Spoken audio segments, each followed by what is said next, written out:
वक्रतुंड महाकाय सूर्यकोटि समप्रभा निर्विघ्नं कुरु मे देव सर्वकार्येषु सर्वदा। गजाननं भूतगणाधिसेवितं कपित्थजम्बूफलचारुभक्षणम् उमासुतं शोकविनाशकारकं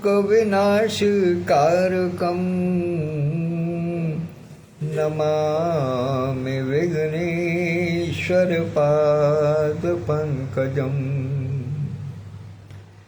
नमामि विघ्नेश्वरपादपङ्कजम्।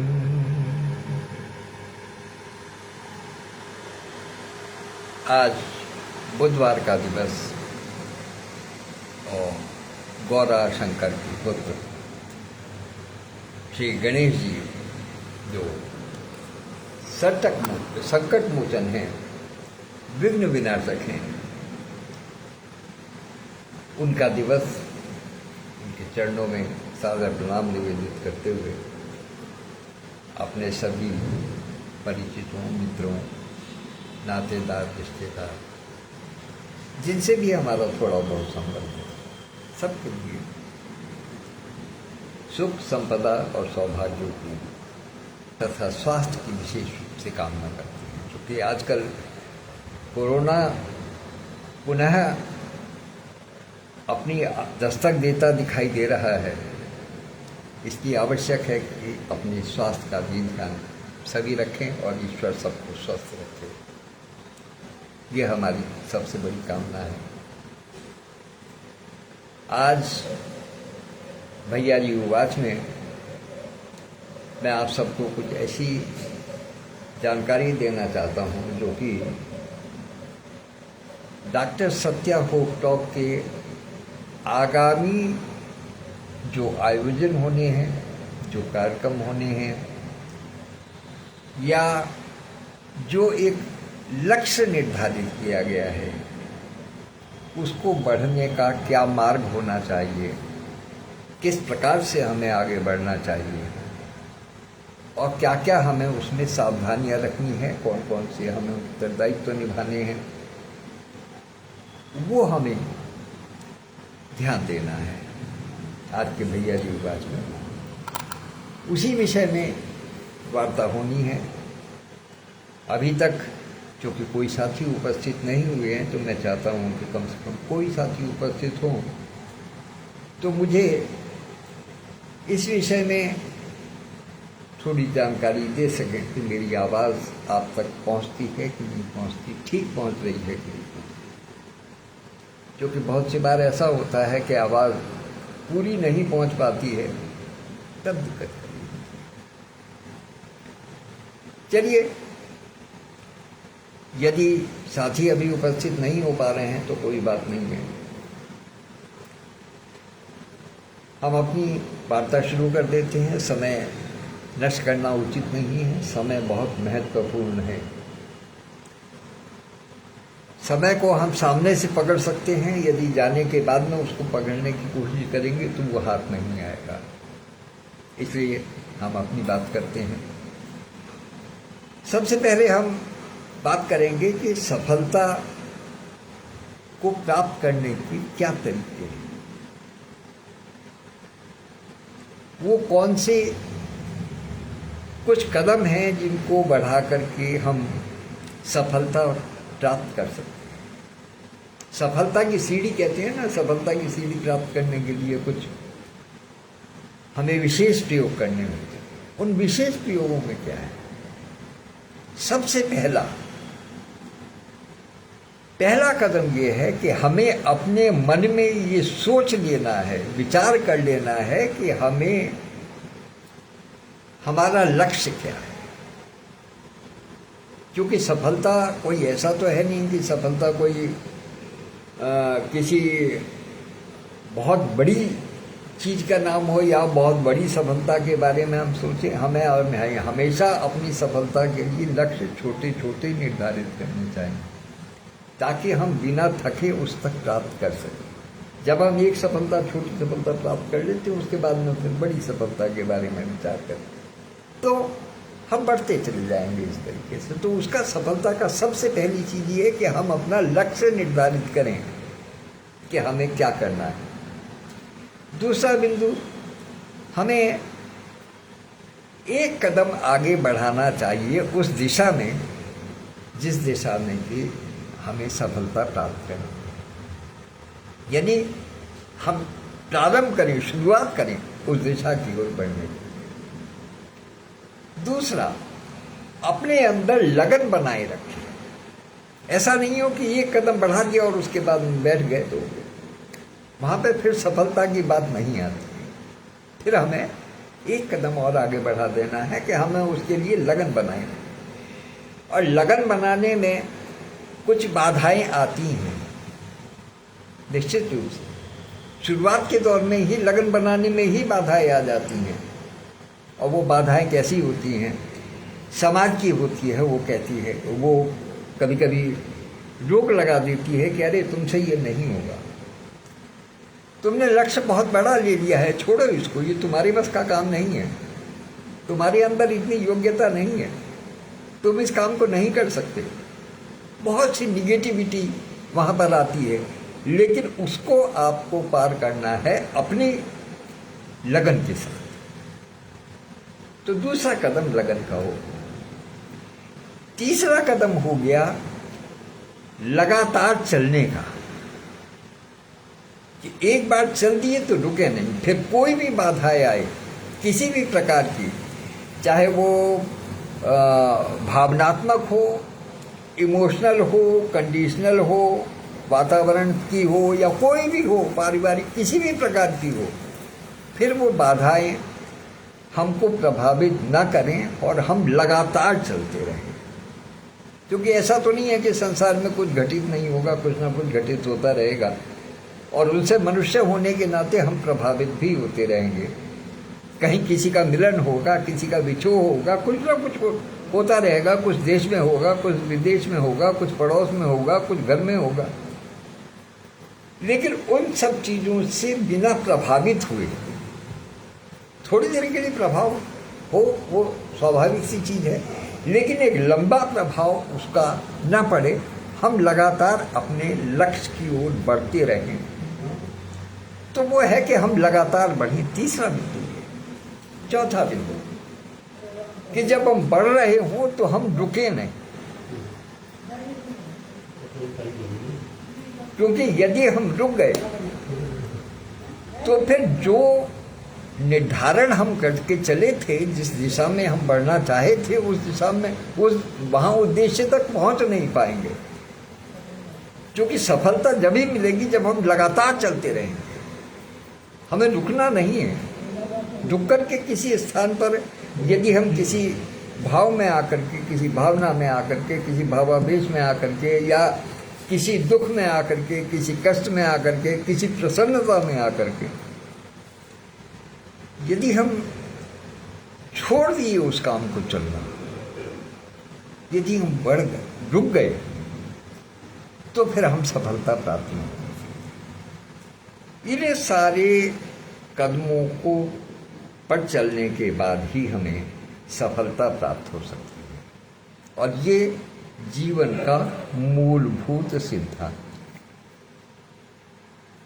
ये जीवन का मूलभूत सिद्धांत है। हमें इसी प्रकार से सफलता प्राप्त करनी है, और ऐसे ही सफलता प्राप्त की जाती है। समाज इसी प्रकार से सफलता प्राप्त करता है। आज हम जितने भी सफल लोगों को जानते हैं, या जिनको हम ये समझते हैं कि वो सफल हैं, उनके जीवन में झांक करके देख लीजिएगा। जो बिंदु मैंने आपको बताए हैं अपनी बुद्धि के अनुसार, वो सारे बिंदु उन्होंने पार किए हैं, वो सारे कदम उन्होंने उठाए हैं, तभी वो आज हमें किसी अच्छे स्थान पर खड़े हुए दिखाई देते हैं। तो इसलिए ये एक सिद्धांत की बात थी कि सफलता कैसे प्राप्त की जाए। अब आइए, अब हम थोड़ा सा दूसरे उस विषय पर आते हैं जिसके लिए कि आज इसको विशेष बनाया गया है इस भैया जी को। आप सब जानते हैं, जो नए साथी हुए हैं उन्होंने सुना है, लेकिन जो पुराने साथी हैं उन्होंने देखा भी है कि पिछली बार नवंबर के माह में काशी में आनंदम भवन में काशी मीट बनारसिया का आयोजन हुआ था 16 नवंबर को। एक दिन का आयोजन था और वो 15 तारीख 16 से एक दिन पहले देव दीपावली थी और 16 से अगले दिन 17 तारीख को वो क्या कहते हैं अपने प्रिय देवर्ष का जन्मदिन था। तो ये इस प्रकार से एक 3 दिन का अनौपचारिक कार्यक्रम था, लेकिन औपचारिक कार्यक्रम एक ही दिन का था। जो पुराने साथी हैं वो इस बात को जानते होंगे कि वो कार्यक्रम वास्तव में कुछ अपने बुजुर्ग साथियों के, विशेष रूप से आदरणीय श्रीकांत तेलंग जी के, आदरणीय आभा मेहता जी के, आदरणीय डॉक्टर रघुनाथ मिश्र सहज जी के, डॉक्टर अशोक मेहते जी के, डॉक्टर पूनम ग्रोवर जी के, उन कुछ लोगों के सुझाव के अनुसार उस कार्यक्रम को प्रीपोन किया गया था। प्रीपोन का मतलब हमने पहले किया था, तो इसका मतलब लक्ष्य हमारा कुछ और था। आप जानते हैं कि हम सब महामना मदन मोहन मालवीय के सिद्धांत पर चलने के लिए कटिबद्ध हैं, प्रतिबद्ध हैं। तो ये कार्यक्रम हमें पिछले वर्ष भी 25 नवंबर, जो कि महामना मदन मोहन मालवीय जी की जयंती होती है और इस पटल की स्थापना का भी मूल दिवस वही है, तो एक प्रकार से इस पटल की वार्षिकोत्सव मनाने के लिए हमारा जो उद्देश्य था, हमारा जो लक्ष्य था, वो 25 दिसंबर पर ही कार्यक्रम करने का था। किंतु कुछ वरिष्ठ साथियों ने आह्वान किया कि दिसंबर के माह में ठंड बहुत होगी और विशेष रूप से हमारी पटल की जो एक आभा कही जाती है,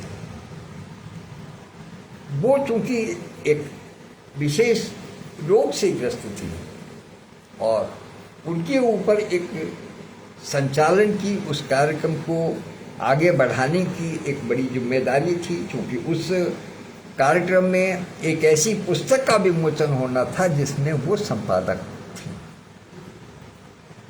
तो इसलिए उनके स्वास्थ्य को दृष्टिगत करते हुए उस कार्यक्रम को 25 दिसंबर से प्रीपोन करके देव दीपावली पर लाया गया, जो एक अच्छा और सफल प्रयोग रहा। निश्चित रूप से सबने उसमें बहुत आनंद लिया। लेकिन अब दुर्भाग्य कहिएगा या कुछ ही कहिएगा, इस बार हमारे साथ आभा जी नहीं है। ये ईश्वर ने निश्चित रूप से हमारे साथ में अन्याय किया है, इसमें कोई दो राय नहीं है। किंतु जो वस्तु स्थिति है उसको समझना भी हम लोगों का कर्तव्य है, मजबूरी भी है और कर्तव्य भी है। मजबूरी तो ये कि भाई अभी तक हम लोग स्वीकार नहीं कर पा रहे हैं, लेकिन कर्तव्य ये है कि अब हमें आगे बढ़ना पड़ेगा, आगे हमें सोचना पड़ेगा। किसी एक बिंदु पर मान लिया हम मार्ग में चले जा रहे हैं, हमें एक मील का पत्थर दिखाई दे गया और हम वहीं रुक जाएं कि नहीं भाई अब आगे नहीं बढ़ेंगे, ये हमने बहुत कुछ कर लिया। मान लिया मील के पत्थर पर 100 लिखा हुआ है, क्या लगे अब सैकड़ा पूरा हो गया, बस हम यहीं रुक जाते हैं। लेकिन यदि हमारा लक्ष्य आगे है, लक्ष्य हमारा बड़ा है, तो निश्चित रूप से उस मील के पत्थर को उसी स्थान पर छोड़ करके अपने मन में उसके प्रति भाव रखते हुए, लेकिन हमें आगे बढ़ना ही पड़ेगा। उसका मोह हमें छोड़ना ही पड़ेगा, तभी हम आगे बढ़ सकते हैं। तो इसलिए इस बार का जो कार्यक्रम होने जा रहा है, जो वार्षिकोत्सव होगा, वो उसकी तारीख हमने नवंबर से हटा करके दिसंबर करने का निश्चय किया है। उसके पीछे एक कारण और भी है, वो भी मैं आपके सामने स्पष्ट कर देता हूँ कि चूंकि जिला उन्नाव की शुक्ला खेड़ा धाम में, जो कि हृदयांगन संस्था के संस्थापक और राष्ट्रीय महासचिव आदरणीय श्री विधु भूषण त्रिवेदी विधु जी का पैतृक गांव है, और वहाँ वो आध्यात्मिक आयोजन, आध्यात्मिक और साहित्यिक भी, सांस्कृतिक भी, हर प्रकार के आयोजन वो वहाँ प्रतिवर्ष कराते रहते हैं। और वो अक्सर दिवाली के जो बाद में एक दो दिन बाद जो त्यौहार होते हैं, उनके बाद वो कार्यक्रम रखते हैं। तो इस बार वो कार्यक्रम नवंबर के महीने में 2 तारीख से लेकर के 9 तारीख तक परमादरणीय आचार्य श्री श्रीकृष्ण द्विवेदी जी की भागवत कथा होने जा रही है। उसके अंदर और भी बहुत से कार्यक्रम होंगे, बच्चों की कविताएं होंगी, बच्चों के गीत होंगे, वाचन होंगे, महिला संगीत होंगे, कवि सम्मेलन होगा, विचार गोष्ठी होगी। उसमें बहुत सारी चीज़ें वो फिर बाद में ऐड होती चली जाएंगी, होती चली जाती है, हर साल होती हैं वो। तो वो कार्यक्रम इस बार 2 नवंबर से 9 नवंबर का है। तो पहला कारण एक ये भी रहा हमें कि इस कार्यक्रम को हमें नवंबर से उठा करके इसके मूल स्थान पर दिसंबर में ले जाना हुआ, ठंड की परेशानियों को दरकिनार करते हुए, कि हम लोग जब 9 दिन वहाँ लगे रहेंगे। सब जानते हैं कि जो बहुत सारे सदस्य काशी मित्र इसके कवि के साथ कॉपी डॉक्टर सत्या हो टॉक के हृदयांगन से भी जुड़े हुए हैं, और वो वहाँ भी आमंत्रित हैं, और उसमें से काफ़ी साथी वहाँ पहुँचेंगे भी, क्षमा कीजिए, और कुछ ऐसे होंगे जो कि पूरा समय वहाँ पर रहेंगे। तो ऐसी स्थिति में जो हमारी पूर्व नियोजित या पूर्व निर्धारित तिथियाँ थी 15, 16, 17 नवंबर की, उसकी तैयारियों में या उसकी क्या कहना चाहिए, गंभीरता के साथ में उसकी तैयारियों में लगने में थोड़ी सी दिक्कत आएगी, क्योंकि वही लोग यहाँ काम करने वाले हैं और लगभग वही लोग वहाँ भी जिम्मेदारियाँ निभाने वाले हैं। तो एक कारण ये भी था। दूसरा कारण जो मैंने अभी आपको बताया कि कुछ साथियों की व्यवस्थाएं थी उस समय आने की, मतलब पिछले साल की, इस बार वो नहीं है, इसलिए हम इसके मूल स्थान पर, मूल तिथियों पर ले करके जा रहे हैं।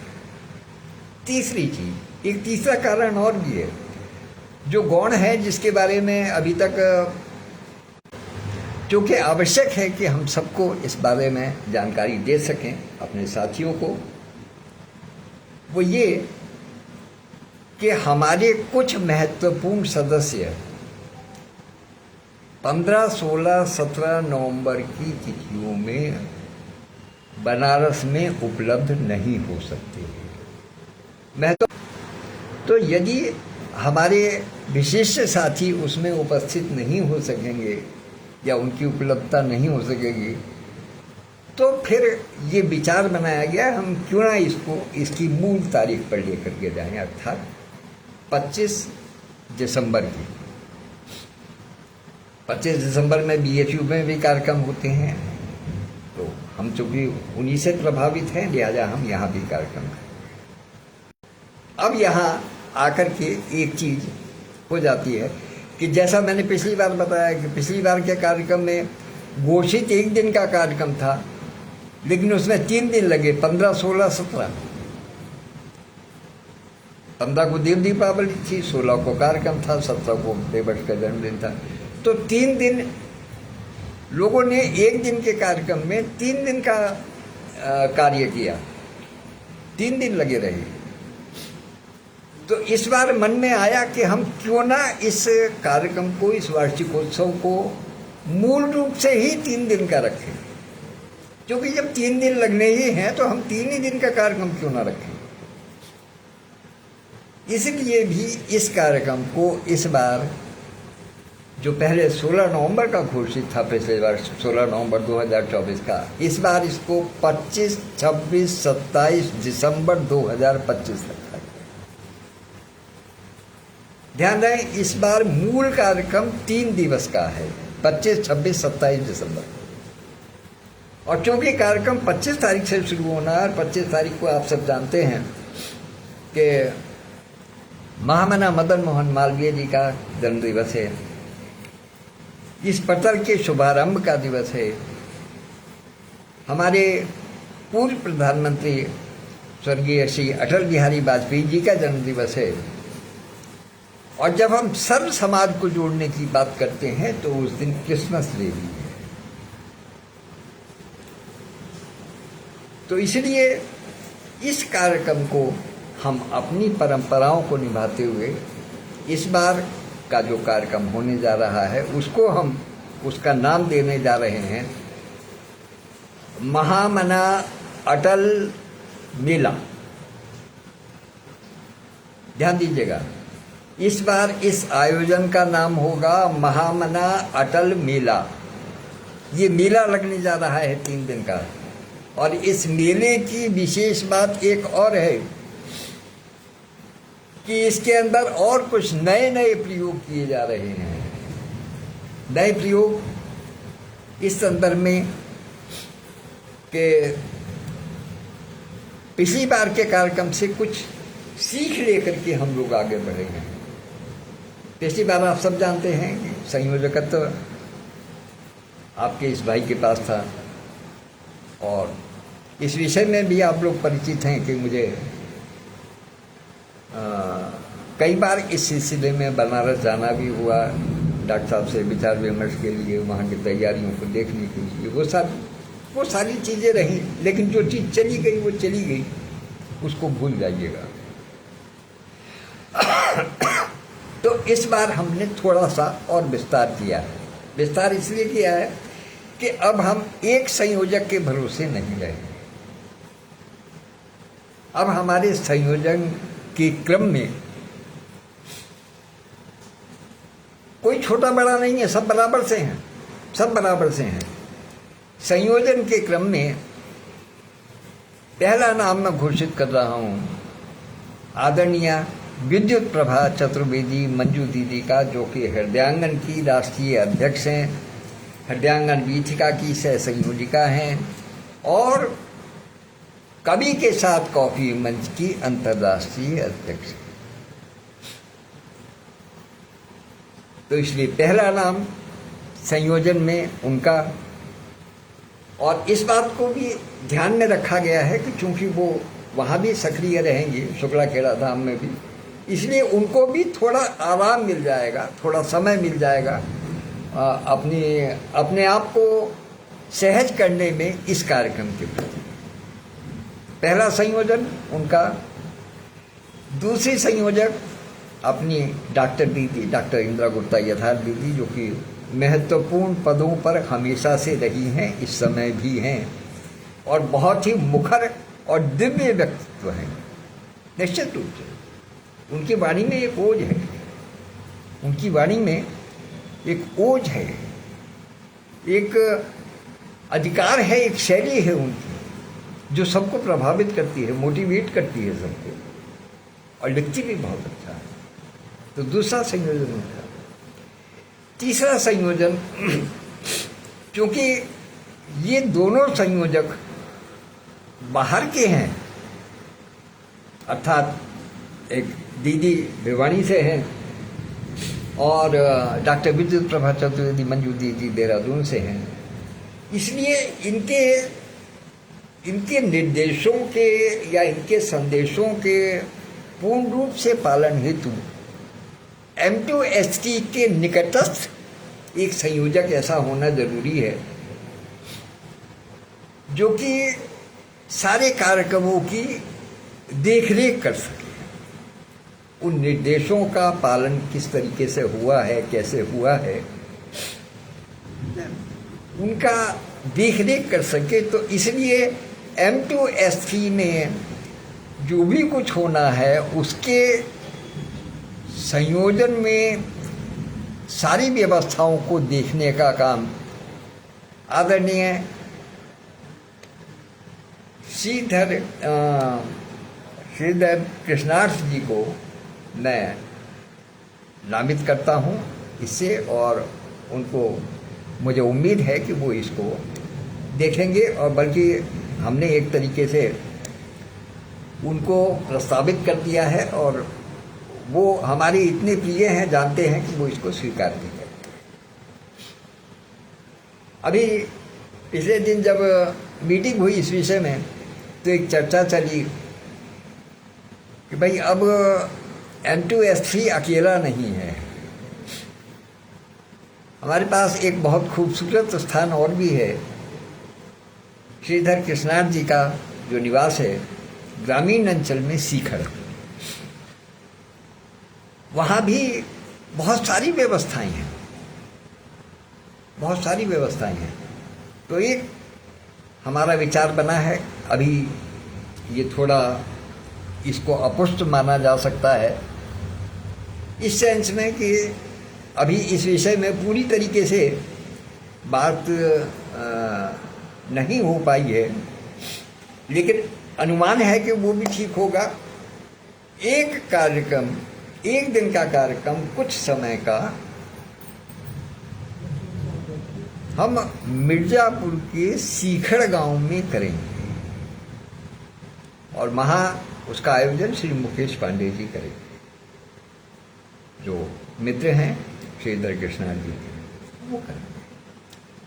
तो इस प्रकार से इतनी रूपरेखा अभी तक मैंने आपके सामने रखी है। शेष रूपरेखा के लिए मैं आपके पास शाम को पुनः उपलब्ध होऊंगा, ताकि इससे आगे की जो चर्चा होगी वो हम शाम को 5 बजे आपके साथ करेंगे। तब तक के लिए आज्ञा दीजिएगा। धन्यवाद, नमस्कार।